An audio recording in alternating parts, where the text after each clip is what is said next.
Hi there, my name is Jonathan Eiler-Wervey. I'm Director of Operations at Global Integrity, and I'm the team leader for the Indaba Fieldwork platform. In this video, I'm going to talk to you a little bit about the Indaba platform and what we hope to accomplish with it. The Indaba platform is a collaboration tool for people creating and publishing information. Specifically, it's for big groups of people that are often distributed geographically that are trying to work on a large project that takes many months to complete. The Indaba platform is a shared online database of reporting and quantitative data that can be used through three pieces of software: Designer, Builder, and Publisher. Designer creates projects, Builder actually executes the field work, and then Publisher is what you use to get that information out of the database and share it with the world. Now, when you talk about online collaboration, there are three things that you have to be able to do well to pull it off. First of all, you have to know who you're working with and be able to communicate with them. And you have to be able to do that easily. Secondly, you have to have access to the right documents at the right time, and you need to be able to get help when you need it. So there has to be good documentation and support that you have access to. Lastly, everybody on the project needs to know what they should be doing next, and they need to be accountable for actually achieving those goals. So all of these were in our mind when we talked about rebuilding the Global Integrity Fieldwork platform that we've been using in various forms since 2001. And when we did that, we really wanted to be user-focused. So we went out and we talked to our users. And these are a network of about 1,000 people all over the world that are really smart, really competent. And we started thinking about what their day-to-day working lives were like. And as you look at these photos of our field staff, I want you to look not necessarily at the people themselves, but the working environment. And you'll notice something that they have in common, which is that they all have really messy desks. And if you look at this person here, this is one of our reporters in Pakistan. He's got, up here, there's a couple of headsets, there's Wi-Fi, there's the computer, the printer, but he's got two phones on at once. He's got another phone here, and this is a fax machine. So we can see 5 phones on his desk, and we can't even see the whole thing. So this is an environment where the staff really has good access to tools and networking, okay? But what they don't have is clarity. They don't have is simplicity. They have lots and lots of tools. So in this environment, how most organizations solve this is by using a really simple, ubiquitous tool that everybody already has access to, and that is Microsoft Word.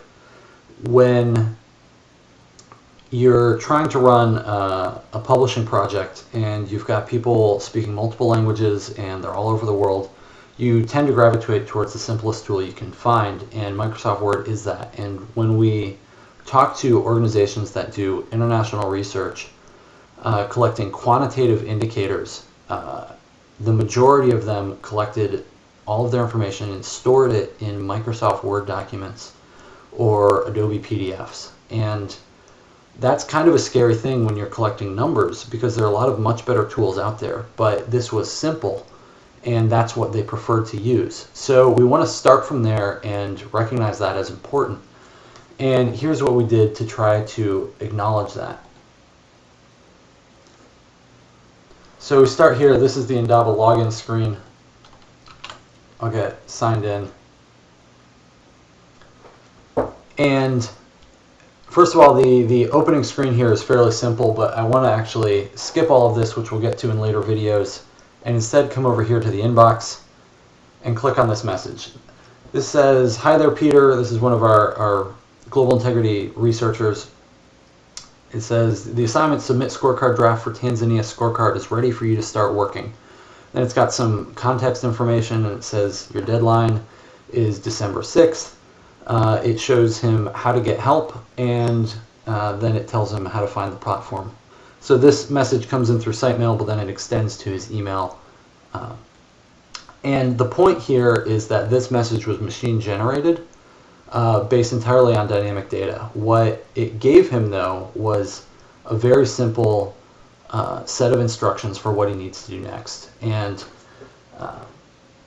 when you can do that, when you can take a very complex set of circumstances, what content is ready, what content is available, which people are ready, and are they available to work, all of these things come together, and there's a lot going on behind the scenes, but what the user sees is a very simple set of instructions that's not mediated by a manager. This is coming directly from the software itself. And to do that, you need to have a really good sense of what your workflow is. And every organization has a workflow, whether they know it or not. They're often a little confusing, and they change from time to time, and organizations that have them actually mapped out and written down tend to do a little bit better. But when you translate from something like this, which is a sort of written down version of how something becomes published, and you actually translate that into machine language, doing things that are simple becomes very complicated, because you have to translate each of these interactions into something that software can understand. So to do that, there are a lot of tools behind the scenes that we don't really show people. This is part of the designer tool, but it's a way of defining each of those little boxes and roles to be a very abstract, very flexible tool to create a workflow and then move a document from the author to the editor to the peer reviewer to the libel review to the fact checking, through all of these different steps, and it's automated along the way, so that when it goes from an editor to a peer reviewer, announcements happen automatically. The access to the document closes for the editor and then goes to the peer reviewer. And there's always going to be things that require human interaction, and we've tried to manage both of those gracefully, so that when you need human interaction, there's ways to do that and stop the workflow and solve whatever the problem is, and then go back to the automated process. And so what that lets you do is all of those behind the scenes things. When you're a researcher logging into the system, you get a very simple page with just what you need to get your work done. And that's what we've given here, because we know the environment that our people are working in is chaotic. So we're giving them tools that are very contextual, that are customized to them, and that are still very flexible for managers. So down here, you can click in, and then now our researcher is just focused on answering the questions that are being asked. And then behind this, this goes to a shared database that is then very easy to publish out of in a variety of formats: online, print, or bulk exports into databases or spreadsheets.